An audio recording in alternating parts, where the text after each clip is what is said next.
Ինձ հաճախ հարցնում են. դու ոնց ես հասցնում ամեն բան, ասեմ անկեղծ, չեմ հասցնում, ու դա է միակ ազնիվ պատասխանն այս հարցին։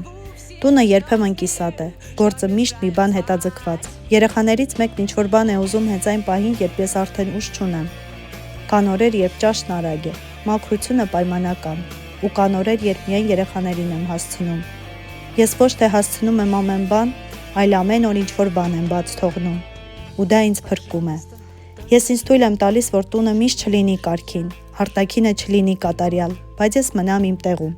Երբեմն թվում է, թե բոլորը հասցնում են, բոլորն ուժեղ են, մենակ դու ես ետ մնում, բայց դա միայն տեսանելի կողմն է, իրականում բոլորն ինչ-որ բան բաց են թողնում, ուղղակի դրա մասին չեն խոսում։ Հասցնելը միշտ չէ, որ նշանակում է անել ամեն ինչ կատարյալ, երբեմն դա նշանակում է օրն ավարտել կանգուն, առանց քեզ կոտրելու, եւ հավատա, դա արդեն իսկ բավական է։